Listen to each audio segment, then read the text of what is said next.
अस्सलाम वालेकुम। उम्मीद है आप सब खैरियत से होंगे। हमारी CS619 सीरीज़ की आज की वीडियो है जिसके अंदर मैं आपको बताऊंगा कि आपने किस तरह से जो है वो अपनी प्रोजेक्ट सिलेक्शन करनी है। मसरूफियत की वजह से मैं वीडियोस नहीं बना पा रहा था, लेकिन आप लोगों को इस वीडियो में ये बताना बहुत ज़रूरी है कि आपने सिलेक्शन किस तरह से करनी है, क्योंकि यही आपकी सिलेक्शन का इम्पोर्टेंट टाइम होता है। अगर आपने सिलेक्शन सही तरीके से नहीं की तो आपका पूरा साल जो है वो वेस्ट हो सकता है। तो सबसे पहले यहाँ पर अगर आप देखें तो ये आपकी इस साल स्प्रिंग 2026 की जो प्रोजेक्ट है उसकी ये फ़ाइल है जिसके अंदर ये सारे प्रोजेक्ट्स यहाँ पर मौजूद हैं। आप इसमें इसकी डिस्क्रिप्शन को पढ़ें, देखें कि प्रोजेक्ट क्या बनाना है और किस तरह से बनाना है और इसके अंदर कौन कौन से टूल्स यूज़ हो रहे हैं, किस लैंग्वेज के अंदर जो है वो आपने इस प्रोजेक्ट को बनाना है। सारे प्रोजेक्ट की डिटेल इस प्रोजेक्ट फ़ाइल के अंदर मौजूद है। जैसे ये वाला प्रोजेक्ट अगर आप देखें तो ये PHP में भी आप बना सकते हैं, पाइथन में भी बना सकते हैं, जावास्क्रिप्ट में भी बना सकते हैं। कुछ ऐसे प्रोजेक्ट्स होते हैं जो कि आप अ, एक से ज़्यादा लैंग्वेज में आपको अवेलेबल होती हैं और आप उसमें से किसी भी एक में बना सकते हैं। इसी तरह अगर ये वाला प्रोजेक्ट देखें तो इसके टूल्स में आपने इसको फ्रंट एंड रिएक्ट में होना चाहिए, बैक एंड PHP में होना चाहिए और इसकी ऊपर सारी इसकी फंक्शनल और नॉन फंक्शनल रिक्वायरमेंट्स भी लिखी हुई हैं। तो इस तरह से आपने पूरी लिस्ट को देख लेना है कि आपने कौन सा प्रोजेक्ट जो है वो चूज़ करना है।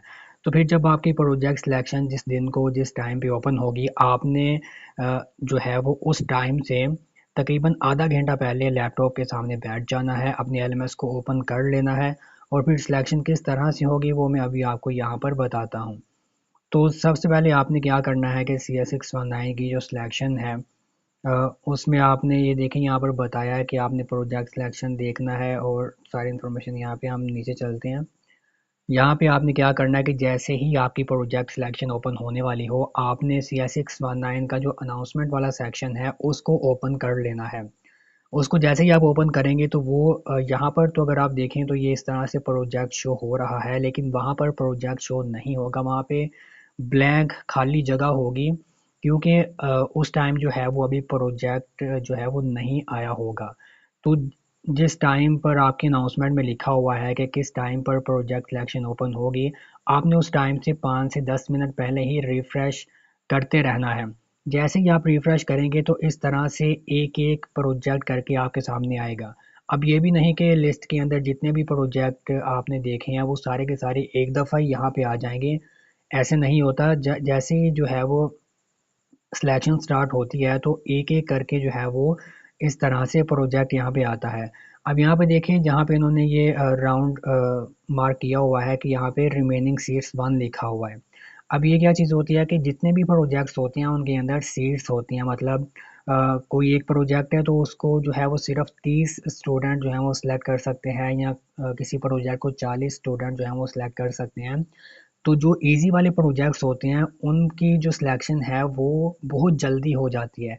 अगर मैं आपको यहाँ पर एग्ज़ैक्ट बताऊँ तो अगर आपने रिफ़्रेश करने के बाद इस तरह से ये वाला प्रोजेक्ट आपके सामने आ गया और आप उसी टाइम जब रिफ़्रेश करोगे तो यहाँ पर जितनी भी सीट्स हैं वो सारी की सारी ख़त्म हो जाएँगी। तो इस तरह से प्रोजेक्ट सिलेक्शन होती है, तो इस चीज़ के अंदर जो है वो आपने बहुत ज़्यादा ध्यान रखना होता है कि सबसे पहले तो आप लिस्ट में देखें कि आपने कौन-सा प्रोजेक्ट चूज़ करना है और सिर्फ़ एक प्रोजेक्ट ना देखें बल्कि 5 से 10 प्रोजेक्ट की लिस्ट बना लें और उनके नाम अच्छी तरह से याद कर लें, क्योंकि इस तरह से यहाँ पे टाइटल ही आता है जहाँ से देख के आपने इसकी सिलेक्शन करनी होती है। और इस चीज़ का भी वेट ना करें कि मैंने तो वो वाला प्रोजेक्ट चूज़ करना है, वो आएगा तो फिर ही मैं करूँगा। अगर आप इस चीज़ में रहेंगे तो ये भी आपके लिए नुकसानदेह है, क्योंकि वो प्रोजेक्ट अगर आ भी गया और रिफ़्रेश आपने किया और रिफ़्रेश करते ही वहाँ पे आपको यहाँ पे 0 सीट अगर शो हुई तो आप उसको सेलेक्ट नहीं कर पाएँगे।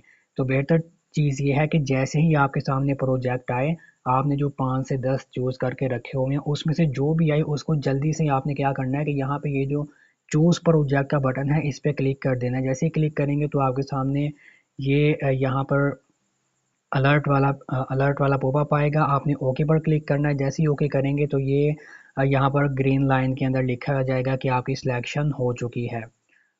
Your selection has been made successfully, और यहाँ पर आपको जो है वो शो भी होगा कि ऐसे इस तरह से लीव प्रोजेक्ट का बटन यहाँ पे होगा कि अगर फॉर एग्ज़ाम्पल आप चाहते हैं कि मैं ये प्रोजेक्ट नहीं करना चाहता, मैं इसको लीव करके कोई और चूज़ करना चाहता हूँ, तो आप लीव प्रोजेक्ट पे क्लिक कर सकते हैं। लेकिन बेहतर है कि आप लीव प्रोजेक्ट ना करें, क्योंकि जो बाद वाले जो प्रोजेक्ट्स होते हैं वो काफ़ी डिफ़िकल्ट होती हैं और काफ़ी मतलब जो पाइथन, एआई इस तरह की लैंग्वेजेस के अंदर होते हैं।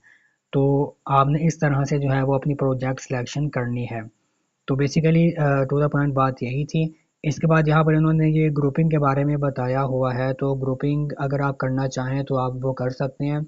आपको जो है वो इस तरह से यहाँ पर जो है वो जितने भी स्टूडेंट्स हैं वो शो होंगे। तो असल में जो ग्रुपिंग होती है वो आपकी प्रोजेक्ट सिलेक्शन के बाद होती है। आपने जो प्रोजेक्ट चूज़ किया होगा, सेम वही प्रोजेक्ट जो बाकी स्टूडेंट्स ने चूज़ किया होगा, वो सारे के सारे इसी जगह पे शो होंगे। जैसे यहाँ पे ये 1 शो हो रहा है, इस तरह से 20, 30 या 40 जो स्टूडेंट्स की आईडी और उनके नाम हैं, वो यहाँ पे शो होते हैं। तो अगर आप किसी को जो है वो अपना ग्रुप मेंबर बनाना चाहते हैं, तो आपने ये अगर आप साइड पे देखें, तो आप उसको जो है वो यहाँ पे सेंड कर सकते हैं रिक्वेस्ट, या फिर आपको भी किसी की रिक्वेस्ट आ सकती है। तो अगर आप चाहें तो आप उसकी रिक्वेस्ट को एक्सेप्ट कर सकते हैं।